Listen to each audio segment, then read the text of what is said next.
so I'm going to keep the questions to one apiece, at least initially. Stephen? You going first. Ryan, just can you take us through the process of how you ended up identifying Matt Patricia as the guy who would be your defensive coordinator? Was that someone maybe you thought about early on, or did maybe things develop? No, you can tell that we were very thorough in how we went about the process. It took some time. One of the things that people ask me all the time, like, what are the biggest learning lessons every year that you learn as a head coach? And one of them is to make sure that you're thorough in the your hiring process, that you bring in the right fit. And I felt like Matt was that guy for a lot of reasons. I think the first one is his experience. Coaching 19 years in the NFL. He's coached in 6 Super Bowls, has 3 Super Bowl rings. It was important, so the experience speaks for itself. I think he's one of the best minds in the game.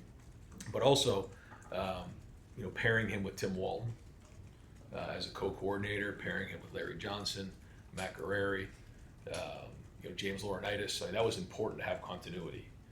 When you interview certain coordinators, they have an idea of what they want to do. They want to come in and run their style of defense. They want to, bring in their own guys. So that was the first thing. The second thing, and so part of that was having somebody that was willing to work with the guys that were in the room. That was very important. And I just want to make sure that I, really praise the guys in that room. And having Tim Walton as a co-coordinator there is a huge part of our defense, and he was this year, and so was Matt, and so was Larry, and those guys. But I think Matt and Tim working together as the coordinators is going to be critical. I think that we need to continually look at how we have to evolve with our defense, and Matt brings a different approach to the game in terms of he's run different styles of fronts in the past. He's been multiple in what he's done, and I think when you look at his defenses, they've always utilized their players, and I think we've talked about that a lot, especially on offense. How do we put our players in the best position to be successful? I also, studied how Nick Saban went on his run, and he brought in different offensive coordinators. You think about that run, it was Lane Kiffin, it was Sarkisian, it was Daboll, it was Mike Loxley, it was Bill O'Brien, a lot of different coaches, but they kept a lot of the defense intact, and we want to make sure that our identity of what we do on defense stays intact as we have movement on our staff. So, all those things led me down this road of Matt, who even in a short period of time, has already worked hard on building relationships with the staff, with the players, and his experience is going to have credibility the minute he walks in that room of the guys that he's coached, the teams, and his experience on the field. And now that we're playing in a longer season, understanding, how that goes and playing in the playoffs, I think all those were reasons that we ended up with Matt. Over to the right, Dom Taveri, WBNS. Coach, as you look at what you have to get done this spring, what are maybe the top 3 things you need to get done that you're most concerned about this spring? Well, I feel like we just got done with the season, which is because we did, and we finished on January 20th. We had that week there to celebrate, and then we're kind of right back into it. And we had our first mat drill, about 10 days ago. Had a second one today. We're going to go on spring break. We're starting a week later than we normally would. We're also going to do spring practice in 4 weeks as opposed to 5 weeks. So I think as you look at our team, there's a group of guys that have played a lot of football. And those guys who have played a lot of football coming off of last year are, especially in the first half of spring and maybe 3/4 of the spring, are going to be treated a little bit differently than some of the other guys. That's kind of one group. The next group are the guys that have played a lot of football but are now in a different role that really need to step up and become starters. And then you have guys that just got here that need a ton of football.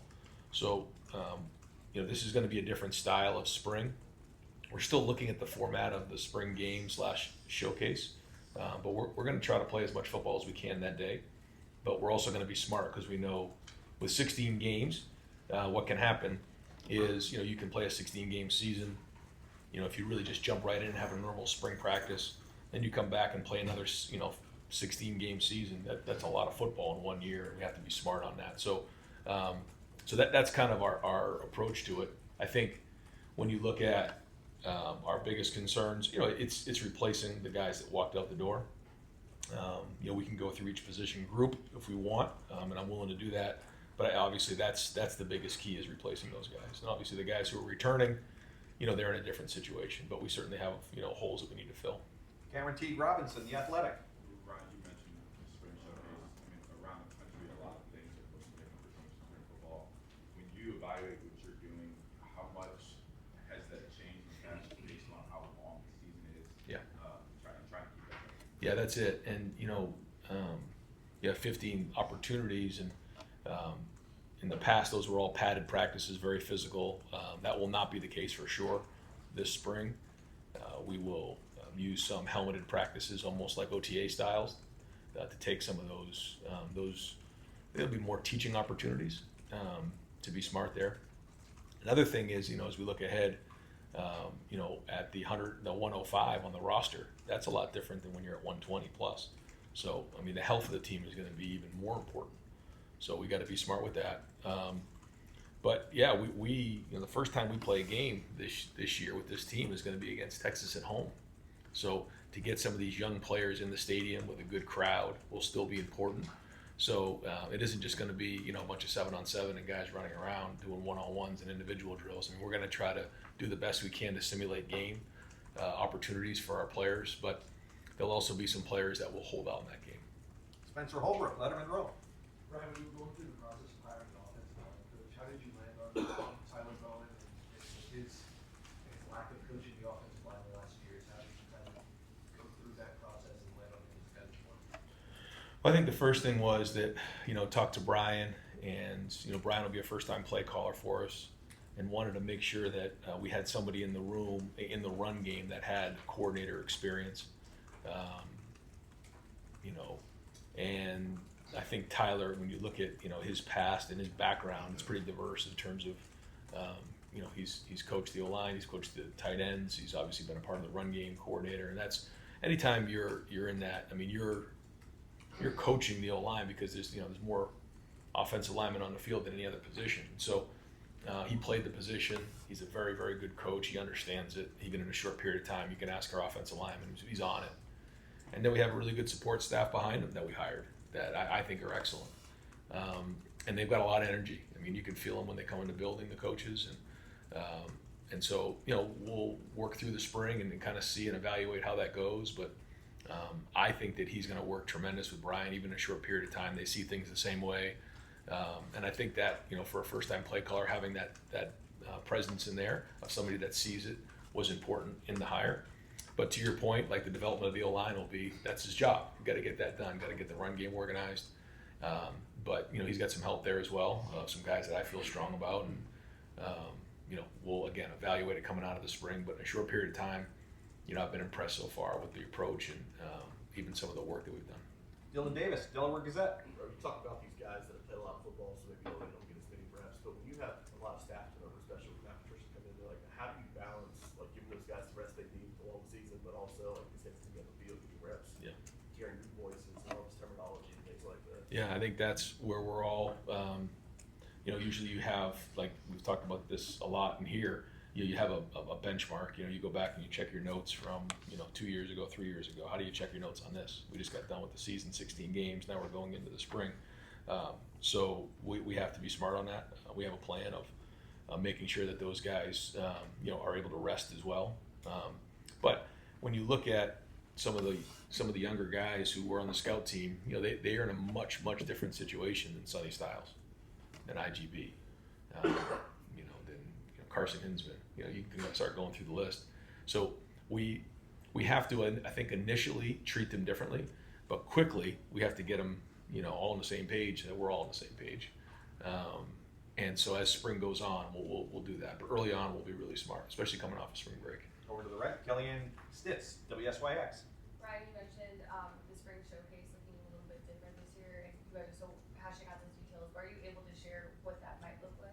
Not yet. Not yet. Yeah, I mean, there will certainly be opportunities to scrimmage, and it'll look like a game.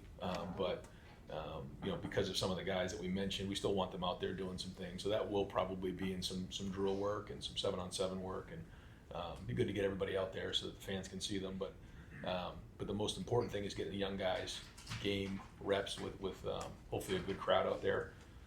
So that, because we know the next time again will be against Texas. So we're also going to have to take a hard look at the health of our team as we get into the end of April. So we have to be able to adjust and be flexible with it. But again, that's the goal, was to get these guys as many reps as we can in the stadium. Noah Weiskopf, the Lantern. Ryan, now that you had that week after the national championship to sort of reflect and sit back, what do you think the biggest thing is that you learned about yourself during that entire playoff run? Just to trust the process, yeah, and just keep pushing and sometimes, and we all know this, it's easy to say, it's a little bit different to do, is you just, again, trust the process and make the adjustments and keep pushing forward. We always say, ignore the noise, whether it's good or bad, because criticism and praise are all the same. You just have to, focus on what you're focused on, and all the work and decisions that are made during the beginning of the season. We have to adjust and tweak them, but at the same time, we also have to believe in what we believe in our philosophy. And I think it's also, making sure that you're recruiting the right people. That when you do have a tough moment, everyone's able to stick together and not go in different directions and fray. I think those were all learning lessons.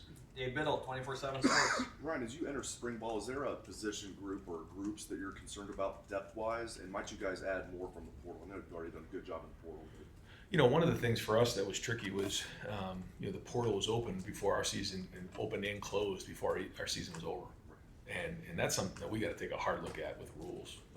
And people will say, well, you guys just won the national championship. What are you complaining about? Well, it matters for this year's team. And so that was a major challenge for us. As you can imagine, if you are trying to add somebody in the portal, but you're still trying to finish your season out, how that can affect your current roster. So, and then the second part of that is, we get done with the season, and Notre Dame and Ohio State are the only two teams with guys in the portal for that 5-day window, and everybody else is closed, and it's open season on our players for 5 days. Like, we got to take a hard look at this to figure out what's right, and whether there's just one window in the spring portal. Once all that is flushed out, to me, it's either that or you move back to games. But again, we can talk about that at another date. So, we will obviously look in the portal based on how things come out of the spring. We'll look at that. Because we have to fill out our roster too. There's some positions that we're not at capacity right now. So depth. Let's see. On defense, I would say right now D-line is probably of the biggest concern, just in terms of replacing those 4 guys, and then also losing Hero. So that's five guys right there that we have to replace. I think that we have some good guys and good options there, but that'll be a focus. On offense, O-line is always something that we need to take a look at and see how some of those new guys fit in and how it all comes together. And then losing Quinshon and Trey at running back, James, and now we have CJ and some of the younger guys that, now they have to carry the water. So that's going to be, big, and obviously the quarterback would be the big focus. So I think when you look at it on offense, it's really just replacing Will, replacing Travion and Quinshon, and then how the offensive line comes together. And then again on defense, it's losing those 5 guys, and seeing who's going to step up in those areas.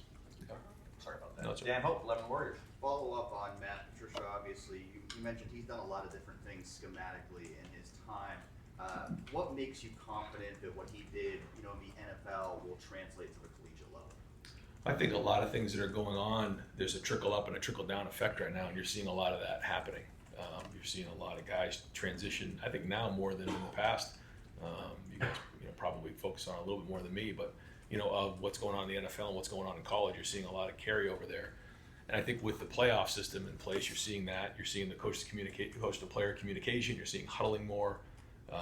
The hash marks are different, and there's certain rules that are different, but there's a lot of similarities now. So I think it's going to carry over well. You see quarterbacks who run and who are mobile in the NFL nowadays. So there's a lot more simulators now than in the past. And being in the league for just a couple of years, the transition isn't as crazy as maybe it had been in the past.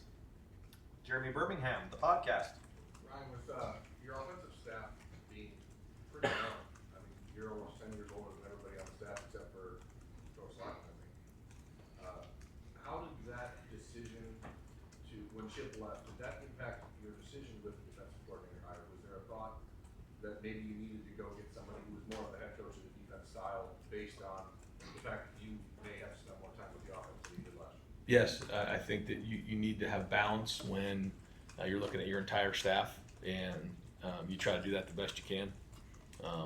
And you know, I believe very strongly that Brian's going to do a great job as an offense coordinator. I think he's really grown in a lot of areas. I give him a lot of credit for, you know, he was named coordinator a couple years ago.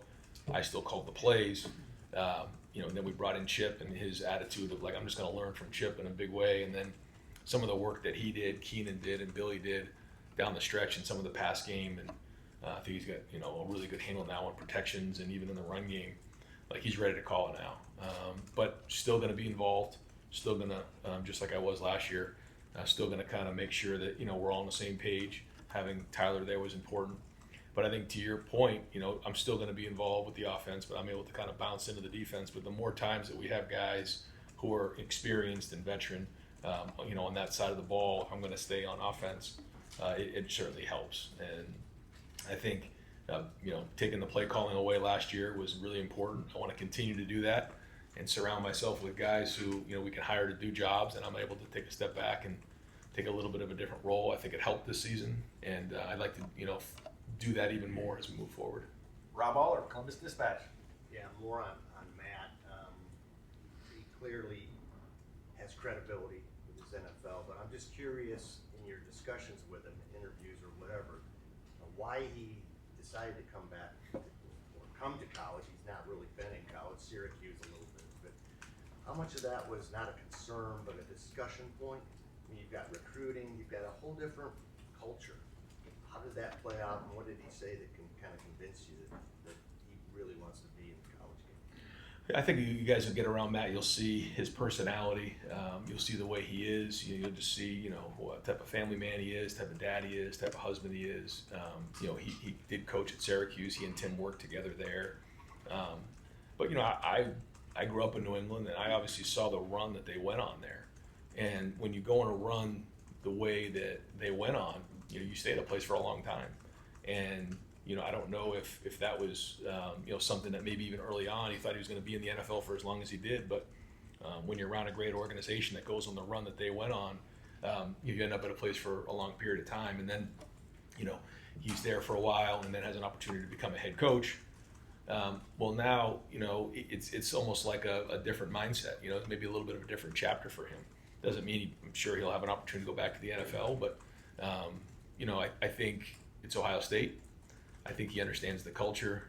You know, we spent a lot of time talking, and I think he sees the opportunity here, and he's excited about it. I think it's a new chapter that he can absolutely come in here and make a difference, and I think that's what he wants to do. And I don't think the recruiting part is going to be very difficult at all, and you'll see it when you get around him.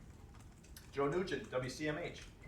Naturally, it'll be a starting quarterback this year as you start that process to figure out who that'll be.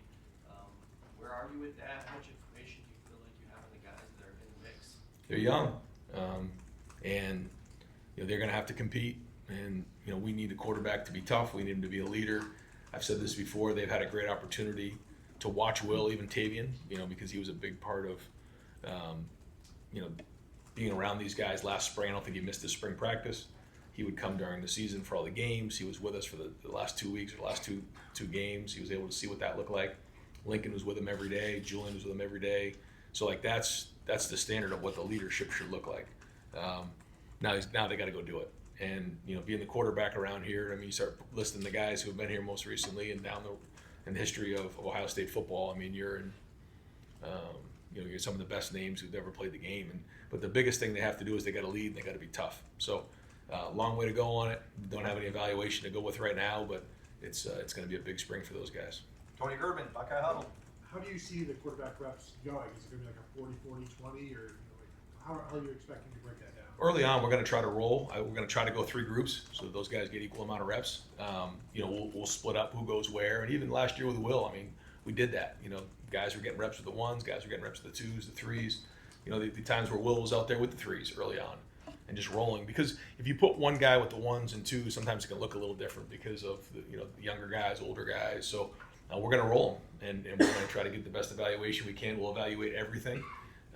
But specifically early on in the spring, we want to roll those guys the best we can, because the number one goal of spring is to get individual players better.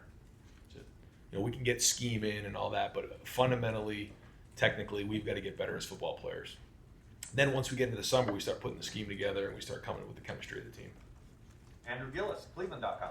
Brian, what are your expectations for Tyler Nolan as a recruiter and in your hiring process? How big of that was those conversations?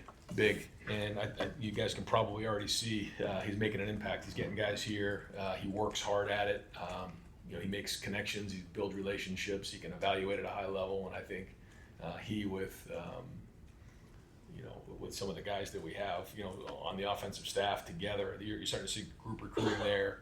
And so again, we're Ohio State. We should have the best players in the country, and he understands that. And again, this is another guy. The more you get around him, you'll see his personality just jumps out at you, and the guys love being around him. So, we'll see how the spring goes, but he's off to a good start. Matt Murphy, 24/7 Sports. Brian, you mentioned Brian Hartline being ready to take over play calling. What have you seen in the last 2 years? Why do you feel so confident? I think the first thing is his work ethic. He's worked his tail off, and when you evaluate, coaches, you got to work at it. You got to be one of the first guys in the building. You got to be one of the last guys to leave. I mean, you got to grind on it. I think he's made the transition from being a player to a coach very well in a quick period of time. His recruiting speaks for itself, but to me, the work ethic has been excellent. The players relate to him. He has credibility. He's got confidence, but he's grown as a coach. He's handled situations well. He understands. When we're on a headset, I think that's one of the things too that people don't realize. The play caller is the play caller, but in between series, man, we need to get to this. We need to get to this. It's third down. We're going to get to this. He's been on the headset. I mean, he's there saying, we got to get to this. We got to do this. Sees things, makes adjustments in game. But it's going to be fun to watch him, manage a group of people now, because that's a big difference. You got all the coaches in there, and now you're the guy who's got the clicker. You got to make the adjustments. You got to challenge those coaches. You got to make the tough decisions on personnel and where we're going schematically. And I'm still going to be there, but I've really tried to let him go and run with this thing. And so I'm excited to see. When you look at Brian, when he's put his mind to something, he's got it done, and I believe he's going to get this one done too. Austin Ward, the podcast. Right, it felt like Billy was a no-brainer promotion for you. What made that so easy? He really, I say this to a lot of the coaches, when you walk in the building, it's your job to bring value.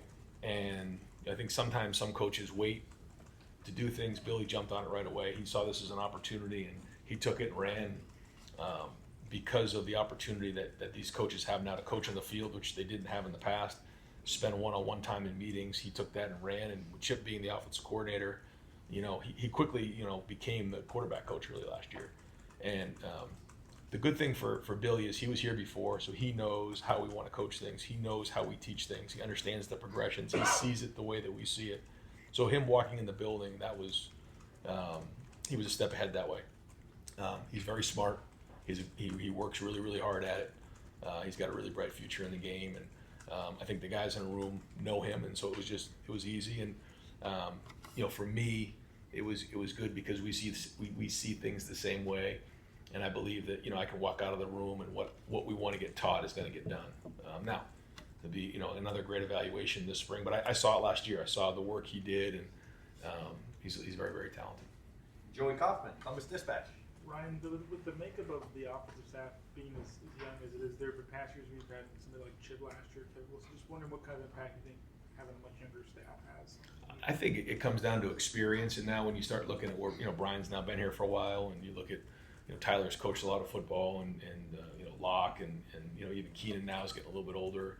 These guys now have more experience than they did in the past. And again, I'm still going to be there, but I think you ultimately evaluate it based on what you see. And these guys just won a national championship here, and a lot of coaches haven't done that, so they've seen it, they know it, and so I think that it comes down to your worth. It comes down to what you've done, and I got a chance to see it on a day-to-day basis, and I think these guys are excellent.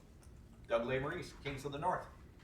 Ryan, in hiring Matt Patricia, he had a sexual assault indictment in his past that did not go to trial and was later dismissed. What was the discussion with Matt around that, and what kind of vetting process did Ohio State go through? Yeah. So, as you know, when we make these decisions, we spend a lot of time, in the interviewing process and getting to know people, and we always take everything into consideration. And that situation in particular, asked a lot of questions, vetted it. Ross Bjork was part of those conversations, and and feel really good about the hire. And our program, as you know, is got great values and standards of how we handle ourselves, which you get to see on a day-to-day basis, and that's not going to change. Bill Rabinowitz, Columbus Dispatch. Yeah, I know you are not going to name any kind of front runner for the quarterback job, but people have raved about the way Julian throws the ball. Seems to have all that ability. Seems to be kind of a low-key guy. How much do you want to see the fire in him? And that was one of Will's biggest qualities. Is that almost more the bigger challenge for him than the football stuff? I think all three of them, it's that way, for sure. Yeah, I mean, that being a leader and showing that toughness and showing that fire and showing that grit is, Will did a great job of that. So we're coming off the heels of that. So again, these guys got a chance to see that. But yeah, I agree with you. I think that's the biggest challenge, and Mick does a great job of really fostering that behavior, and forcing those guys in the leadership role, get them in front of the team and speak. You got to get going, and that takes reps. So the first few times it might be a little clunky, it may not be very good, but the more you do it, the more confidence you have, and the more you get to find your voice, and that'll be important for the quarterback, as you know here. We got time for two more questions. Bill Landis, Kings of the North. Right, when you have a coordinator like Matt, who has a lot of success on the same side of the ball as the head coach, like with Bill Belichick, how do you evaluate that and try to discern that coordinator's impact as opposed to just like being in a very good situation and succeeding? Yeah, and with Doug's quite like the amount of time we spend vetting all those types of things to find out exactly what's going on and the history behind it all is, you call the guys that he worked with, and I think that's a great question. That was, honestly one of my questions, what did it look like? And so, you ask guys who were actually in the building, Nate Ebner is one of them, you ask coaches that he coached with. I won't get into the names of the people you call, but you gotta make a lot of calls to find out, about people. And what you found out was, he was running the defense. Now, certainly coach had a big hand in that, and but as time went on there, it was his show, and there was certainly a lot of collaboration there, but he's very, very intelligent, really knows defensive football, and the guys who played for him, really felt like they were getting better because of the way that he taught football fundamentally. And I think even our guys in the building now, in a short period of time, it's making a lot of sense to how he teaches the game. So all those things were part of the evaluation and making a decision. Jeff Gilbert, Press Pros. Coach, a year ago, all the talk was national championship. With everything you had in place, this year's different. Is that a discussion still? Is that too much pressure on this group? How do you handle expectations with this team? And as you often say, you're not allowed to lose here. Yeah, no, it doesn't change. Our expectations don't change. But, I think whether it was last year, the year before, this year, none of that stuff's ever going to change. And so, we're going to go. But I do think coming off of last year, you get a chance to learn about your team. You get a chance to grow with your team. But, yeah, I think it's 176 days or something until we play Texas. It's coming. It's right around the corner, 173, I think, maybe. It's coming, and we got to be ready to go with this team and this group. And that's just the way it goes. And we want to continue to stack these years, and got to be playing our best football at the end of the season. But yeah, that's not going to change. And I think last year with everybody coming back and some of the additions that we made, it sort of created a lot of attention nationally. And that was what it was, but ultimately that shouldn't have affected how we went about our work. That's just stuff on the outside. And whatever they're going to say about this team shouldn't affect how we go to work each day and how we start our first game. Coach, thank you very much. Thanks, Ryan. And folks will migrate